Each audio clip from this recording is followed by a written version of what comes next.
அனைவருக்கும் வணக்கம். மகர ராசிக்காரர்களுக்கு 6 மற்றும் 9ஆம் இடத்தின் அதிபதியான வித்யாகாரகரான புதன் ராசிக்கு மிகவும் சகாயமானவராகவும் ராசியின் அதிபதியான சனியின் நட்பு கிரகமாகவும் இருக்கிறார். அப்படிப்பட்டவர் மிக வலுவாக 13/8/2024 முதல் வக்ர நிவர்த்தி பெற்று 7ஆம் இடம் என்று சொல்லக்கூடிய சப்தமஸ்தானத்தில் வலுவாக சஞ்சரிக்க போகிறாருங்க.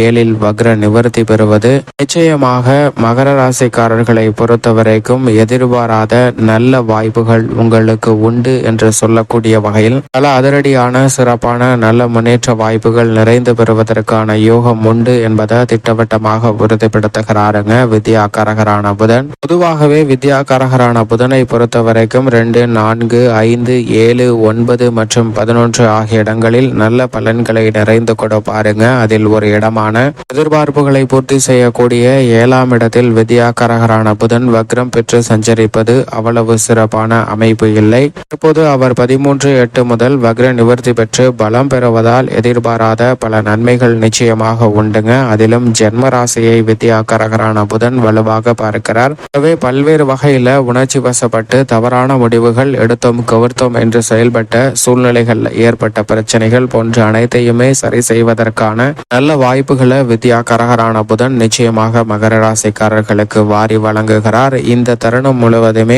உங்களுக்கு மிகவும் சாதகமாக பலம் வர போகிறாருங்க. எனவே எதிர்பாராத வகையில் புதிய வாய்ப்புகள் மிக வலுவாக நிறைந்து கிடைக்கும். எதிர்பார்ப்பதை விட திருமணம் உள்ளிட்ட பல்வேறு வகையான சுப நிகழ்வுகள் தாமாகவே அமைவதற்கான யோகம் உண்டு. புதிதாக வீடு, வீட்டுமனை, வாகனம் வாங்கக்கூடிய முயற்சியிலும் மிகப்பெரிய அளவில் வெற்றி நிறைந்து கிடைப்பதற்கான முதன்மையான யோகம் உண்டு. சுபகாரிய பேச்சுகள் எளிதில் கைகூடும். உடல்நல ஆரோக்கிய தொல்லைகள் உட்பட பல்வேறு வகையான சிரமங்கள் நிவர்த்தி அடைவதற்கான யோகம் வலுவாக கிடைக்கிறது. பெண்மணிகளை பொறுத்த வரைக்கும் எதிர்பார்க்கக்கூடிய நல்ல சுப நிகழ்வுகள் உங்களுடைய இல்லம் தேடி வருவதற்கான அதிர்ஷ்ட யோகம் இந்த தருணத்தில் நிச்சயமாக உண்டு. பல்வேறு வகையான சிரமங்கள் மறையக்கூடிய வகையில் வித்யாகாரகரான புதனின் வக்ர நிவர்த்தி அமைகிறது என்பதால் மேலும் இந்த தருணத்தை சாதகமாக மாற்றிக்கொள்ள நிச்சயமாக வாரத்தில் புதன்கிழமை விரதமிருந்து அருகாமையில் உள்ள பெருமாள் ஆலயம் சென்று தீபமேற்றி வழிபாடு செய்யுங்கள். தங்களுடைய வாழ்வில் சந்திக்கக்கூடிய அத்தனை விதமான